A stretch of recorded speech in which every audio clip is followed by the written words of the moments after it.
dikasihi Tuhan.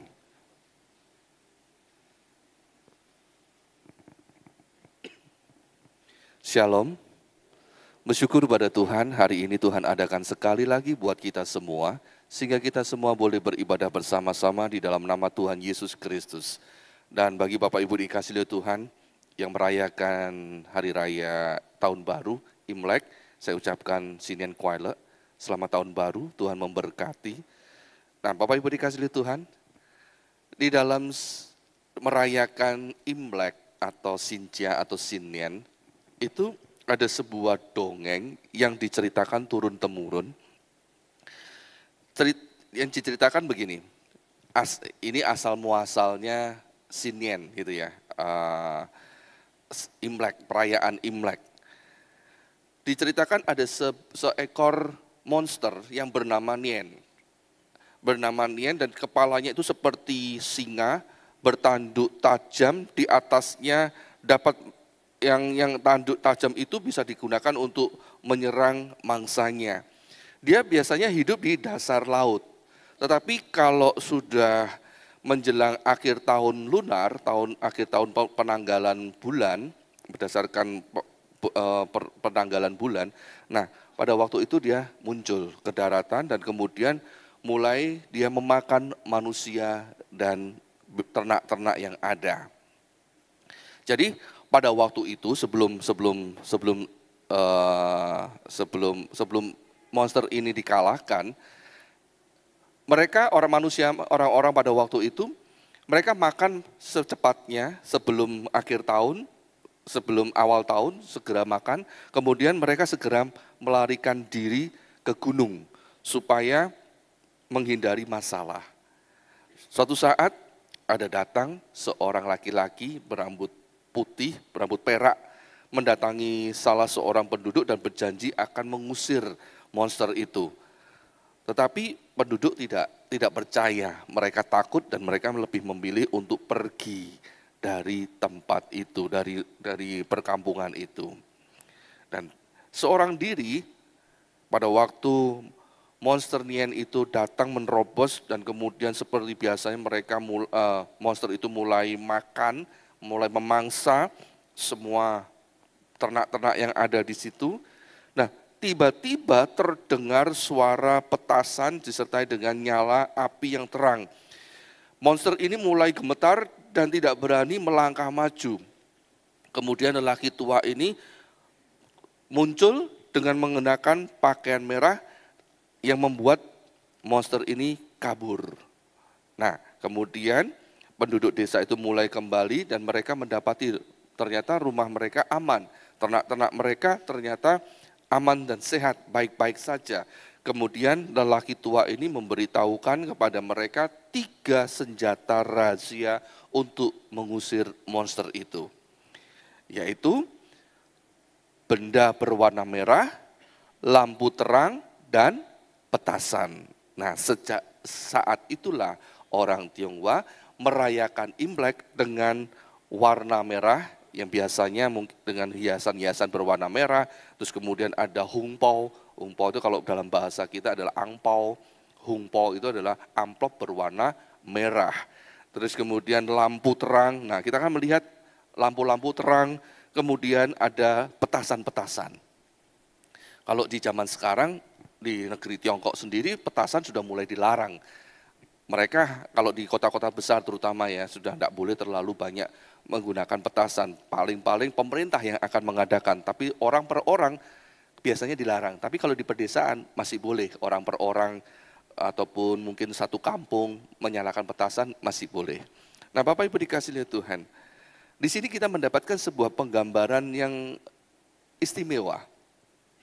Monster Nien ini berbicara tentang masalah yang datang.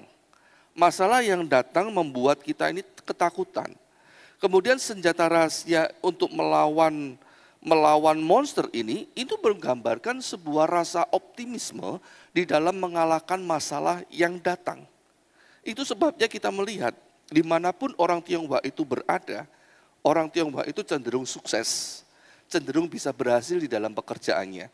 Sebab mereka memiliki rahasia, Mereka memiliki senjata rahasia untuk mengalahkan rasa takut mereka, untuk mengalahkan rasa pesimis terhadap masa depan. Sehingga karena dengan cara itu mereka akan bekerja lebih berani lagi di masa depan supaya mereka lebih sukses lagi. Nah, Bapak Ibu dikasihi Tuhan. Demikianlah kita sekarang diajar di dalam kehidupan ini. Ketika kita ini hidup di dalam dunia ini, nggak ada satupun di antara kita yang berbebas dari masalah. Kita akan dihantui dengan masalah-masalah yang akan datang di dalam kehidupan kita. Tapi yang menjadi pertanyaannya adalah, siapa yang akan menolong kita? Siapa yang akan menolong kita, membebaskan kita dari monster yang akan menghancurkan kehidupan kita? Dan monster itu kalau datang dalam hidup kita, sama seperti monster Nien, nggak peduli itu hasil jeripaya kita yang sepanjang waktu, tidak peduli apakah itu berbicara tentang studi kita, tidak peduli apakah itu berbicara tentang nyawa kita, monster itu akan datang dan melahap kita. Sama, permasalahan yang terjadi dalam hidup kita juga demikian. Tidak peduli apakah kita ini orang yang sukses, orang yang gagal, orang yang miskin, ataupun orang yang kaya, masalah itu akan tetap datang dalam hidup kita dan melahap segala yang ada pada kita, termasuk masa depan dan nyawa kita. Sekali lagi, siapa yang akan menolong kita? Siapa yang akan menolong kita melawan dan mengalahkan segala monster-monster yang datang dalam kehidupan kita? Dan secara kenyataan dalam hidup ini, monster yang datang dalam hidup kita, permasalahan yang terdatang dalam hidup kita, itu bukan cuma satu. Kalau orang Tionghoa menggambarkan masalah itu dengan monster Nien, itu kan cuma datangnya sekali. Itu pun di ujung tahun. Setelah itu hilang.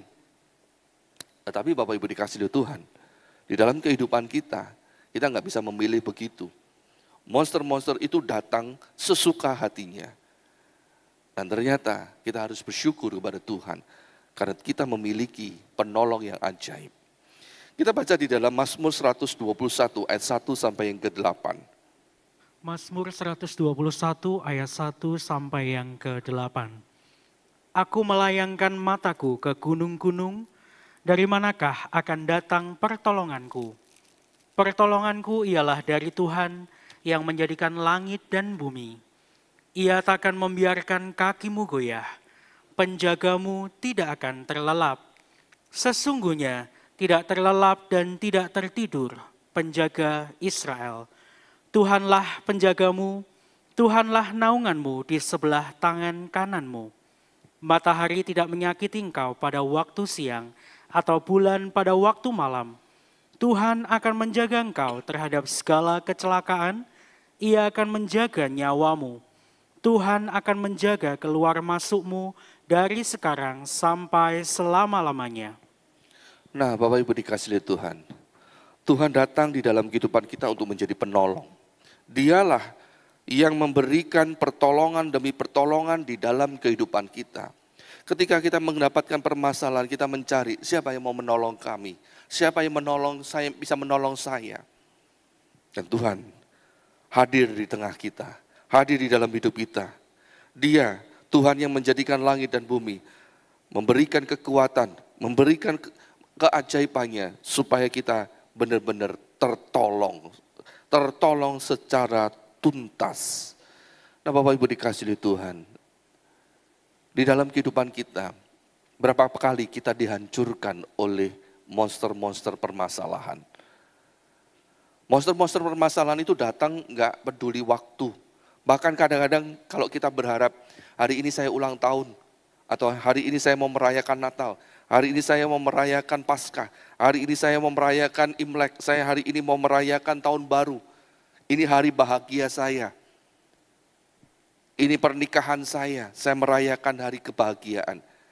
Tapi kadang-kadang monster permasalahan itu datang dan mengacaukan, merusakkan perasaan kita. Padahal kita sudah susun planning dengan baik. Tapi masih saja ada yang merusak dan menghancurkan kebahagiaan kita. Itulah monster permasalahan yang hidup dalam kehidupan kita. Dan Tuhan hadir dalam kehidupan kita untuk menjadi penolong. Bahkan membuat kita ini, kaki kita ini tidak goyah. Artinya membuat kita ini tidak lagi berpikir pesimis. Aduh, aku menyerah deh.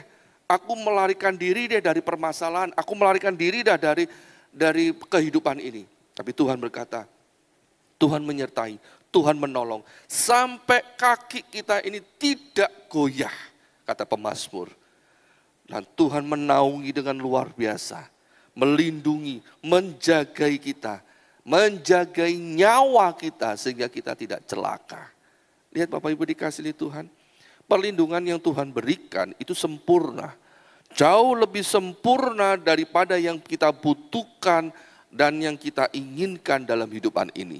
Jauh lebih sempurna dibandingkan segala perlindungan apapun yang ditawarkan oleh perlindungan-perlindungan, penolong-penolong di luar Tuhan. Itu sebabnya Bapak Ibu dikasihi Tuhan, betapa kita bahagia karena memiliki Tuhan yang begitu ajaib. Nah sekarang yang menjadi sebuah pertanyaan buat kita. Setelah kita tahu bahwa Tuhan adalah penolong kita, bahwa Dia adalah penolong kita yang sempurna, apa yang kita lakukan? Apa yang akan kita berikan kepada Tuhan? Bapak Ibu dikasihi Tuhan, nanti bisa baca di dalam Mazmur pasal yang ke-33, mulai ayat yang pertama sampai yang ke-22. Hari ini kita melihat satu hal saja, bagaimana sikap kita setelah kita mengetahui bahwa Tuhan yang kita sembah di dalam Tuhan Yesus Kristus itu adalah pribadi yang menolong kita dengan sempurna. Yang kita lakukan adalah menghormati Tuhan. Kita baca di dalam Mazmur 33 ayat yang ke-8.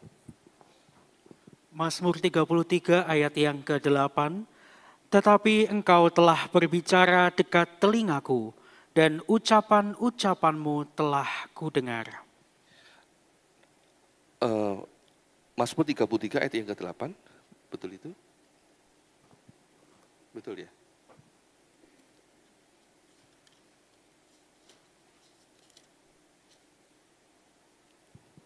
Mazmur 33 ayat yang ke-8, biarlah segenap bumi takut kepada Tuhan, biarlah semua penduduk dunia gentar terhadap Dia. Amin. Nah Bapak Ibu dikasihi Tuhan, kalau di dalam cerita Imlek, monster Nian itu datang sekali dan itu cuma satu. Itu aja sudah membuat kita gemetar, membuat kita ketakutan dan membuat kita ini melarikan diri dari masalah. Tetapi dalam kehidupan kita yang sebenarnya ada banyak monster permasalahan yang terjadi sewaktu-waktu dan menghajar kita bertubi-tubi. Tidak peduli dengan perasaan kita. Kalau satu aja sudah membuat kita takut, bagaimana kalau itu yang datang begitu banyak?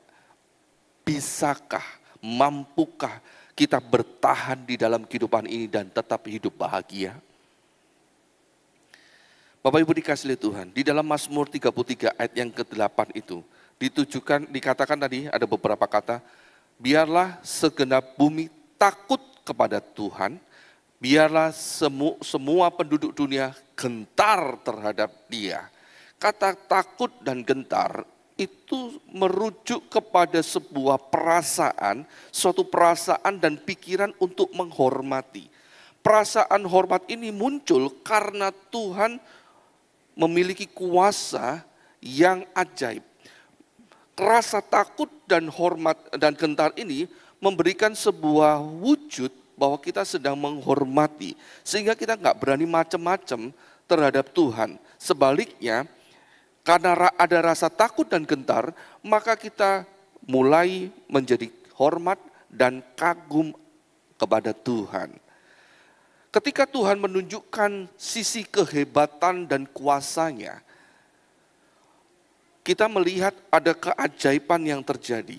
Sisi dari kehebatan dan kuasa Tuhan itu sebenarnya bisa membuat kita ini menjadi takut dan gentar. Karena kehebatan Tuhan itu luar biasa.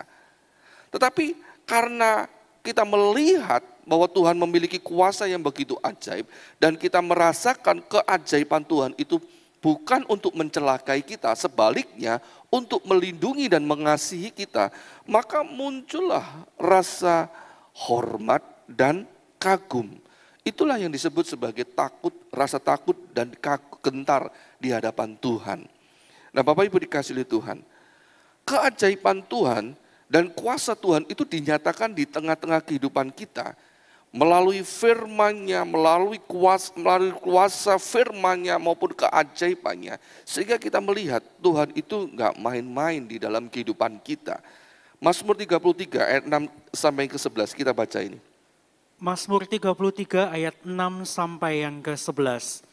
Oleh firman Tuhan langit telah dijadikan, oleh nafas dari mulutnya segala tentaranya. Ia mengumpulkan air laut seperti dalam bendungan, ia menaruh samudera raya ke dalam wadah. Biarlah segenap bumi takut kepada Tuhan, biarlah semua penduduk dunia gentar terhadap Dia. Sebab Dia berfirman, maka semuanya jadi. Dia memberi perintah, maka semuanya ada. Tuhan menggagalkan rencana bangsa-bangsa, Ia meniadakan rancangan suku-suku bangsa, tetapi rencana Tuhan tetap selama-lamanya. Rancangan hatinya turun-temurun. Haleluya. Lihat Bapak Ibu dikasihi Tuhan. Keajaiban yang Tuhan lakukan, kuasa yang Tuhan lakukan itu cukup dengan Dia berfirman. Cukup Dia berkata-kata, maka semuanya terjadi keajaiban. Ketika Dia berkata-kata, langit dan bumi pun terjadi. Ketika Dia bernafas, itu pun terjadi keajaiban. Itu sebabnya kita melihat keajaiban Tuhan itu begitu luar biasa. Itu membuat kita ini kagum. Hebat ya Tuhan itu ya. Dia hanya berfirman, berkata, berucap saja. Sudah terjadi sesuai yang Dia inginkan. Bapak Ibu dikasihi Tuhan, ini hanya sekedar ilustrasi aja ya. Beberapa hari yang lalu kan ada hujan deras ya di daerah kita. Sebelumnya saya itu iseng, sebenarnya saya itu cuma hanya berkata begini, udah no sing deres, ya. Hujan yang deras. Terus pegawai dari istri saya mendengar, tiba-tiba memang hujan deras. Kemudian besoknya, terus dia ternyata di rumah bercerita sama keluarganya, itu gara-gara engkaunya tadi itu berdoa, akhirnya benar-benar hujan. Terus besoknya, terus saya iseng lagi, udah no sing deres. Pegawainya langsung, oh toko, jangan toh, besok saya punya gawe, jangan hujan. Loh, dari situ terus akhirnya mulai menjadi sebuah guyonan. Waduh, ini saya nanti lama-lama jadi dukun suruh manggil hujan ini nanti. Nanti kalau ada mau gawe terus saya dipanggil supaya nanti nggak jadi hujan, jadi kayak semacam pawang hujan gitu ya. Nah Bapak Ibu dikasihi Tuhan, kita manusia kalau kita ngomong dan itu terjadi, itu aja sudah dianggap sesuatu yang sakti, sesuatu yang hebat. Apalagi Tuhan kita yang benar-benar ajaib. Kalau kita, seringkali kita ini permisi ngomong gedabrus ya. Ngomong hebat tapi nggak ada kenyataannya. Itu pun dipercaya sama orang yang lain. Tapi Tuhan yang kita sembah, Dia tidak gedabrus. Tuhan yang kita sembah itu adalah benar-benar Tuhan yang berkuasa. Apapun yang difirmankan pasti terjadi. Nah, kalau manusia yang gedabrus, ya, yang omong kosong ini aja dipercaya dan sudah dipandang hebat. Jangankan Tuhan kita yang begitu dahsyat. Itu sebabnya jangan pernah meremehkan firman Tuhan. Jangan pernah meremehkan firman Tuhan dan hikmat Tuhan. Tetapi hargai Tuhan, hormati Tuhan. Supaya kita tidak mempermainkan dan bermain-main dengan Tuhan. Kalau kita ini tidak bermain-main dengan Tuhan, maka kita bisa menghormati dengan Tuhan itu dengan sungguh-sungguh. Kalau kita ini bisa menghormati Tuhan dengan sungguh-sungguh, kita tidak akan mempermainkan Tuhan. Hidup kita tidak akan pernah bermain-main dengan Tuhan dan tidak akan mempermainkan Tuhan. Nah Bapak Ibu dikasihi Tuhan, perlindungan Tuhan itu sungguh nyata. Perlindungan Tuhan itu sungguh-sungguh nyata, khususnya buat orang-orang yang menghormati Dia. Contoh, Ayub. Bagaimana kita melihat Ayub itu dilindungi oleh Tuhan. Ketika kita melihat kisah hidupnya, awal kisah hidup dari Ayub itu diceritakan begitu luar biasa. Disebutkan bahwa dia adalah orang yang saleh, orang yang hebat. Dan kemudian bukan cuma sekedar saleh, tapi dia orang yang diberkati oleh Tuhan, yang menjaga kekudusan hidupnya. Di dalam perjalanan waktu hidupnya, tiba-tiba iblis itu datang dan tidak suka. Dia menunjukkan rasa tidak sukanya kepada Tuhan terhadap Ayub. Dan ketika iblis itu datang menghadap kepada Tuhan, dan kemudian iblis ini berkata, apakah dengan tidak mendapat apa-apa Ayub takut akan Allah? Bukankah engkau yang membuat pagar sekeliling dia dan rumah serta segala yang dimilikinya? Apa yang dikerjakannya telah kau berkati dan apa yang dimilikinya makin bertambah di negeri ini. Tetapi ulurkanlah tanganmu dan jamahlah segala yang dipunyainya. Ia pasti mengutuki engkau di hadapanmu. Nah, ini perkataan iblis kepada Tuhan. Dari perkataan iblis ini kita bisa melihat bahwa orang yang menghormati Tuhan, hidupnya dijagai Tuhan dan diberkati Tuhan sedemikian sempurna. Sampai iblis gak bisa menjamah. Itu sebabnya kalau ada orang yang menghormati Tuhan dan kemudian kerasukan setan, itu berarti hidupnya gak pernah percaya kepada Tuhan. Orang yang menghormati Tuhan itu tidak bisa dijamah oleh iblis. Kalau iblis mau mengganggu, apalagi mau mematikan orang, mengambil nyawa orang, dia harus izin dulu sama Tuhan. Kalau yang menjadi milik dari Tuhan, yang menghormati Tuhan, gak bakalan bisa kerasukan setan. Perhatikan baik-baik ini. Orang yang benar-benar menghormati Tuhan tidak bisa dikuasai oleh setan, apalagi diambil nyawanya oleh setan. Sebab perlindungan Tuhan itu benar-benar sempurna. Nah, Bapak Ibu dikasih oleh Tuhan, iblis gak suka dengan orang yang menghormati Tuhan. Iblis gak suka dengan orang yang dilindungi oleh Tuhan. Itu sebabnya dia datang memberikan sebuah proposal. Tolong Tuhan, engkau angkat perlindunganmu, maka orang itu pasti akan menghujat engkau, pasti akan mengkhianati engkau, pasti akan mengkutuki engkau, kata si iblis. Nah, Bapak Ibu dikasih oleh Tuhan, dari hal ini kita melihat Ayub itu benar-benar percaya, dan rasa percaya itu menimbulkan rasa hormat sungguh-sungguh di hadapan Tuhan. Rasa percaya dari Ayub ini membuat dia benar-benar menghormati dan dia tidak berani sembrono terhadap Tuhan. Dia nggak mau bermain-main dalam hidupnya. Dan kita bisa melihat bagaimana sikap hidup dari Ayub ketika dia percaya dan memberikan persembahan-persembahan ketika dia beribadah kepada Tuhan. Dia nggak main-main di hadapan Tuhan. Pada waktu dia itu menunjukkan rasa percayanya kepada Tuhan, iblis nggak suka. Iblis ingin menghancurkan. Dan ketika iblis itu berhasil mendapatkan izin dari Tuhan, kesempatan itu dipakai oleh iblis untuk memberikan monster-monster, melepas monster-monster yang begitu jahat di dalam kehidupan Ayub. Enggak nanggung-nanggung. Monster permasalahan yang diberikan di dalam kehidupan Ayub itu bukan cuma satu, tapi bertubi-tubi. Monster itu bukan monster yang jinak. Kalau kita kadang-kadang menggambarkan, kalau dunia ini menggambarkan setan itu kan dengan sesuatu yang cantik, sesuatu yang unik, sesuatu yang manis. Kalau kita melihat misalkan film-film seperti Casper, ya, hantu kecil, Casper kan lucu. Wah, berarti itu hantu tuh manis, bersahabat. Enggak seperti itu. Yang diberikan, yang dilemparkan, yang dilepas oleh iblis buat si Ayub adalah monster yang sangat ganas. Begitu monster itu dilepaskan, permasalahan itu terjadi dan menghancurkan banyak hal di dalam kehidupan Ayub. Bisnisnya yang begitu besar langsung tiba-tiba hancur, bras. Hancur begitu aja, nggak ada sisa. Rumahnya hancur begitu aja. Bahkan anak-anaknya pun tertimpa dari rumahnya itu. Habis semuanya, habis. Tentu sebagai manusia biasa, Ayub pada waktu itu tergoncang jiwanya. Dan mungkin itu sudah mulai di ambang batas stres mendekati gila. Tapi imannya, perlindungan Tuhan itu menjagai iman dari Ayub.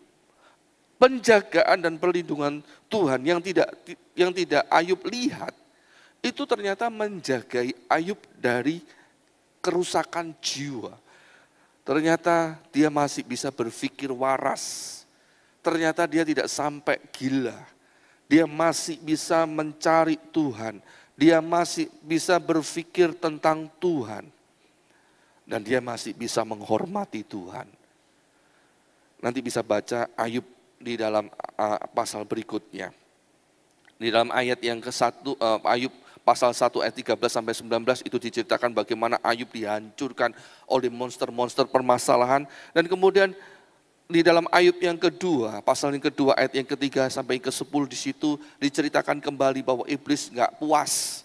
Ternyata dia gagal. Dia gagal. Dia berkata bahwa Ayub pasti akan menghancurkan, pasti akan mengutuki Tuhan. Ternyata tidak. Dia gagal. Kemudian dia nggak puas. Dia datang lagi kepada Tuhan. Dia mencoba untuk merayu lagi kepada Tuhan. Dan dia berkata, Tuhan, ulur kulit ganti kulit. Orang akan memberikan segala yang dipunyai ganti nyawanya. Tetapi ulurkanlah tanganmu dan jamahlah tulang dan dagingnya. Dia pasti mengutuki engkau di hadapanmu. Kata iblis kepada Tuhan. Dan sekali lagi Tuhan berkata, ya sudah, diterima, izin itu diberikan, silakan. Tapi Tuhan berkata sekali lagi, ia dalam kuasamu, hanya sayangkan nyawanya.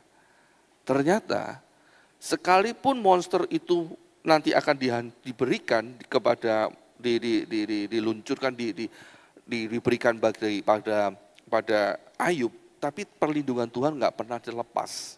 Memang ada pagar-pagar yang diambil oleh Tuhan, dibiarkan sehingga monster-monster permasalahan itu bisa mengganggu dan menghancurkan kehidupan dari Ayub. Tapi ternyata tidak sepenuhnya. Perlindungan Tuhan itu masih tetap sempurna adanya. Lihat Bapak Ibu dikasihi Tuhan. Masih ada monster lain yang datang menghancurkan kebahagiaan dari Ayub. Sampai benar-benar dia ada di bawah ambang batas kekuatannya. Tapi perlindungan Tuhan tidak pernah gagal melindungi siapapun juga. Bapak Ibu dikasihi Tuhan, inilah yang terjadi dalam kehidupan Ayub dan juga yang terjadi dalam kehidupan kita. Seringkali kita ini melihat kehidupan kita ini dihantui dengan monster-monster permasalahan yang ada dalam hidup kita. Pencobaan-pencobaan seperti apapun juga berusaha menghancurkan dan mengambil damai sejahtera dan kebahagiaan dalam hidup ini. Tapi Bapak Ibu dikasihi Tuhan, jangan takut dan jangan gentar. Tetaplah percayai Tuhan. Tetaplah percayai Tuhan. Sebab perlindungan dan penjagaan Tuhan itu sempurna adanya dan sangat sungguh terbukti adanya. Mazmur 46 ayat yang kedua sampai yang keempat. Mazmur 46 ayat 2 sampai yang keempat. Allah itu bagi kita tempat perlindungan dan kekuatan, sebagai penolong dalam kesesakan sangat terbukti. Sebab itu kita tidak akan takut, sekalipun bumi berubah, sekalipun gunung-gunung goncang di dalam laut, sekalipun ribut dan berbuih airnya, sekalipun gunung-gunung goyang oleh geloranya. Bapak Ibu dikasihi Tuhan, firman Allah berkata, Allah itu bagi kita tempat perlindungan dan kekuatan. Sebagai penolong dalam kesesakan sangat terbukti. Sungguh sempurna pertolongan Tuhan. Itu sebabnya jangan pernah meninggalkan Tuhan. Jangan pernah tidak mempercayai Tuhan. Jangan pernah meragukan Tuhan. Kalau kita meragukan Tuhan, itu makanan kesukaan dari iblis. Itu celah bagi iblis untuk segera menghancurkan kehidupan kita. Itu sebabnya tetaplah percayai ke Tuhan. Dan buat kita semua yang hari ini mendengarkan firman Tuhan, kita sudah memiliki Tuhan Allah yang begitu dahsyat.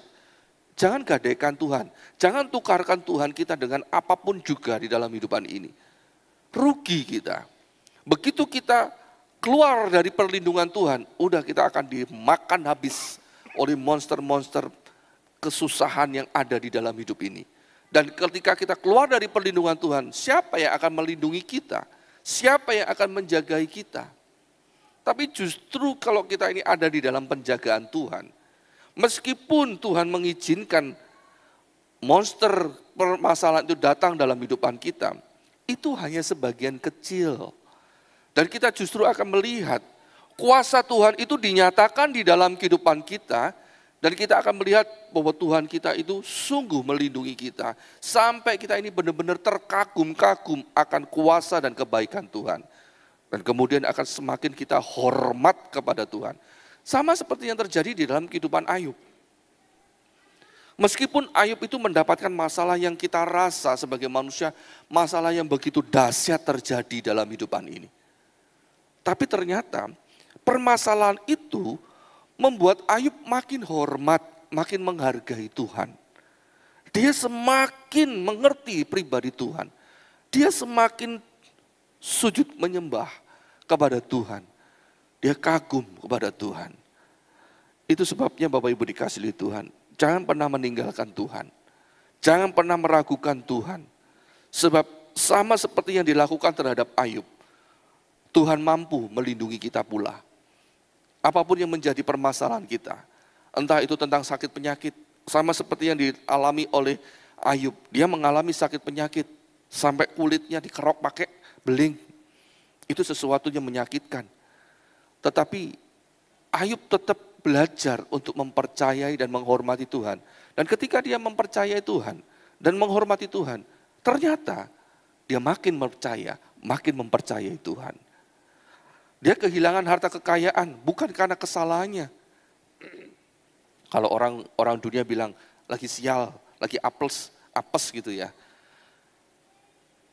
Dia tidak punya salah apa-apa, tiba-tiba dari langit turun api yang menghabiskan harta bendanya, habis semuanya. Anaknya pun mati, rumah tinggal, tempat rumah-rumahnya pun hancur. Istrinya pun mengajak dia untuk menghujat kepada Tuhan. Habis-habisan dia. Tapi di satu sisi ini, perlindungan Tuhan nyata. Tuhan yang sama yang sudah mampu melindungi Ayub, Tuhan yang sama pula yang akan melindungi kita semua. Bahkan sudah terbukti Tuhan melindungi kita.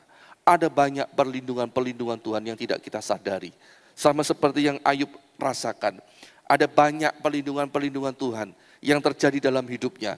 Namun dia tidak melihat secara mata bahwa dia benar-benar melihat perlindungan Tuhan. Tapi dia merasakan perlindungan Tuhan yang begitu dahsyat. Itu sebabnya Bapak Ibu dikasihi Tuhan, tetaplah menghormati Tuhan. Dan perhatikan kehidupan orang-orang yang menghormati Tuhan. Ada sesuatu yang istimewa yang Tuhan limpahkan di dalam kehidupan orang-orang yang menghormati Tuhan. Baca Amsal 22 ayat yang keempat. Amsal 22 ayat yang keempat. Ganjaran kerendahan hati dan takut akan Tuhan adalah kekayaan, kehormatan dan kehidupan. Lihat Bapak Ibu dikasihi Tuhan, orang yang menghormati Tuhan, Tuhan pun akan memberikan kekayaan, kehormatan dan kehidupan. Contohnya adalah Ayub, ketika dia menyadari bahwa dia adalah orang yang diberkati oleh Tuhan dengan perlindungan dan penyertaan Tuhan yang sempurna. Dia makin menghormati Tuhan, dia makin cinta kepada Tuhan, dia makin tenggelam di dalam sayangnya kepada Tuhan. Maka pada waktu itu dia mendapatkan pemulihan demi pemulihan dari Tuhan. Dia mendapatkan kemuliaan, dia mendapatkan kehormatan, dia mendapatkan kekayaan, dan dia juga mendapatkan kehidupan. Nanti bisa baca di dalam ayat 42. Di dalam ayat yang ke-10, dikatakan demikian. Lalu Tuhan memulihkan keadaan Ayub setelah ia meminta doa untuk sahabat-sahabatnya, dan Tuhan memberikan kepada Ayub 2 kali lipat dari segala kepunyaannya dahulu. Ayat yang ke-12 dikatakan, Tuhan memberkati Ayub dalam hidupnya yang selanjutnya lebih daripada dalam hidupnya yang dahulu. Ia mendapat 14.000 ekor kambing domba dan 6.000 unta, 1.000 pasang lembu dan 1.000 ekor keledai betina. Ayat yang ke-16, sesudah itu Ayub masih hidup 140 tahun lamanya. Ia melihat anak-anaknya dan cucu-cucunya sampai keturunan yang keempat. Apa yang dikatakan oleh Amsal diberikan bagi Ayub? Kekayaan, kehormatan, kehidupan diberikan kepada Ayub. Sebab terbukti Ayub memang menghormati Tuhan. Demikianlah kehidupan kita, orang-orang yang menghormati Tuhan. Semuanya akan diberikan kepada kita. Apa susahnya sih buat Tuhan untuk memberikan itu semua buat kita? Enggak ada yang susah buat Tuhan, sebab Dia adalah Allah yang ajaib. Namun yang diminta dari kita oleh Tuhan adalah hormati Tuhan. Hormati Tuhan. Dan orang yang menghormati Tuhan itu pasti memiliki kerendahan hati seperti Ayub. Coba kita baca Amsal 15 ayat yang ke-33. Amsal 15 ayat yang ke-33, takut akan Tuhan adalah didikan yang mendatangkan hikmat, dan kerendahan hati mendahului kehormatan. Nah, Bapak Ibu dikasihi Tuhan, kata takut di sini juga berbicara tentang rasa hormat kepada Tuhan. Sama seperti yang dituliskan di dalam Amsal 22 tadi, ataupun di dalam Mazmur tadi. Nah, Bapak Ibu dikasihi Tuhan, orang yang bisa menghormati Tuhan, orang itu akan bisa dilihat dari hidupnya. Dia akan memiliki kerendahan hati. Dimanapun dia berada, kerendahan hati itu akan terus nampak. Dia akan terus memberikan sebuah bukti bahwa dia benar-benar menghormati Tuhan. Sebab kerendahan hatinya itu menampilkan, membicarakan tentang kemuliaan Tuhan. Dia nggak berani sembrono. Ketika dia mendapatkan kekayaan, dia nggak akan pernah berani menyombongkan diri. Sebab dia tahu bahwa itu kekayaan dari Tuhan. Bukan karena hasil jerih payahnya, bukan karena keberuntungannya, tapi karena perbuatan Tuhan. Jadi nggak ada yang bisa disombongkan di hadapan orang lain, apalagi di hadapan Tuhan. Sebab semuanya itu adalah pemberian. Semuanya itu adalah pemberian. Kalau itu pemberian, apa yang bisa disombongkan? Kalau sehat, juga nggak akan bisa berani menyombongkan tentang kesehatannya. Sebab kesehatannya juga adalah pemberian dari Tuhan. Kalau pintar, berhikmat, itu pun juga dari Tuhan. Bisa pintar itu adalah pemberian dari Tuhan. Maka segala sesuatu yang ada di dalam kehidupan kita, karena kita sadar bahwa itu semua adalah pemberian dari Tuhan, maka apakah kita akan bisa sombong di hadapan Tuhan? Gak bisa. Sebab kita tahu itu bukan karena jerih lelah kita, itu bukan karena usaha kita sendiri. Namun semuanya itu adalah pemberian. Yang bisa kita lakukan adalah mengelolanya dengan baik. Mengelola kesehatan, mengelola kekayaan, mengelola kepandaian, mengelola keluarga, mengelola segala sesuatu yang terjadi dalam hidup kita. Sedemikian rupa untuk kemuliaan Tuhan. Nah, itulah bagian kita. Sebagai wujud kita menghormati Tuhan, menghargai apa yang Tuhan lakukan dalam hidup kita. Jadi Bapak Ibu dikasihi Tuhan, mari kita sama-sama makin menghormati Tuhan. Dari waktu ke waktu kita makin menghormati Tuhan, makin menghargai Tuhan. Maka kita nggak perlu memikirkan sesuatu yang di luar itu. Sebab seperti yang dikatakan di dalam Matius 6 ayat yang ke-33, semuanya akan ditambahkan bagi kita. Semuanya akan dilimpahkan di dalam kehidupan kita. Itu akan menjadi urusan Tuhan. Tentang kehidupan kita, tentang nyawa kita, semuanya adalah urusan Tuhan. Bapak Ibu dikasihi Tuhan, sekali lagi kita diingatkan hari ini. Kehidupan kita tidak akan pernah lepas dari permasalahan.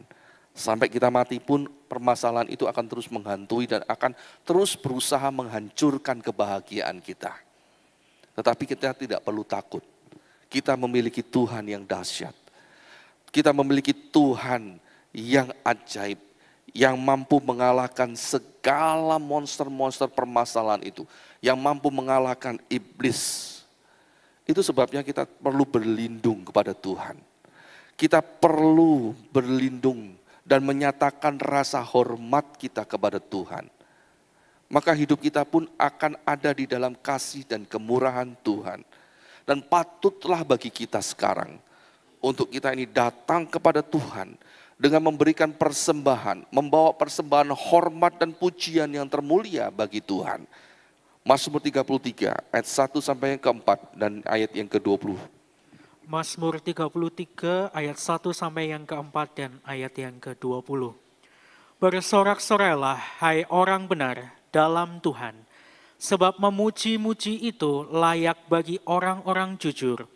Bersyukurlah kepada Tuhan dengan kecapi, bermazmurlah baginya dengan gambus 10 tali. Nyanyikanlah baginya nyanyian baru, petiklah kecapi baik-baik dengan sorak-sorai. Sebab firman Tuhan itu benar, segala sesuatu dikerjakannya dengan kesetiaan. Jiwa kita menanti-nantikan Tuhan, dialah penolong kita dan perisai kita. Layaklah kita datang di hadapan Tuhan dengan membawa segala pujian dan hormat kita di hadapan Tuhan. Sebab Dia satu-satunya penolong kita. Dia satu-satunya yang ajaib. Layaklah kita sujud menyembah di hadapan Tuhan dan beribadah kepada Dia di dalam nama Tuhan Yesus Kristus. Sebab Dia satu-satunya Tuhan Allah kita. Tidak ada yang lain. Pertolongan yang Dia lakukan di dalam hidupan kita sudah terbukti dan sangat terbukti. Itu sebabnya nggak ada alasan buat kita untuk meninggalkan Tuhan. Tidak ada alasan buat kita untuk mencurangi Tuhan. Tidak ada alasan buat kita untuk meninggalkan ataupun mempermainkan Tuhan. Tapi kita punya satu alasan yang pasti. Gitu, untuk kita sujud menyembah di hadapan Tuhan. Untuk kita beribadah kepada Tuhan. Sebab Dia sungguh sangat mengasihi kita. Kasih-Nya sungguh terbukti. Kasih-Nya sungguh telah terbukti. Apapun yang terjadi dalam kehidupan kita, jangan cari pertolongan kepada yang lain. Jangan cari penolong-penolong dari Allah-Allah yang lain. Tapi datanglah kepada Tuhan. Sama seperti yang dilakukan oleh Ayub. Ketika dia mengalami permasalahan yang begitu besar, dia tetap ingat kepada Tuhan. Dia tetap ingat kasih Tuhan. Dia tetap percaya dan dia tetap memberikan hormatnya kepada Tuhan dan dia makin menghormati Tuhan. Maka Tuhan pun mengangkat tinggi, memberikan kemenangan atas segala permasalahan hidupnya. Dan Dia pun memberkati kita hari ini dengan kisah hidupnya. Kita pun juga akan memberkati orang-orang yang lain dengan kisah hidup kita. Ketika kita ini tetap hormat di hadapan Tuhan, apapun yang terjadi. Kita akan menjadi buah bibir bagi orang lain ketika kita menghormati Tuhan. Dan kehidupan kita benar-benar menjadi warisan hidup sebagai saksi Kristus di muka bumi ini. Sebab Tuhan kita adalah Tuhan yang setia. Segala pujian hanya bagi Tuhan. Penolong yang setia, yang selalu ada di dalam hidupku, memenuhi keperluanku, yang tidak akan pernah mengecewakan aku. Dia adalah Yesus Kristus yang tidak pernah gagal menolongku. Haleluya. Terima kasih Tuhan.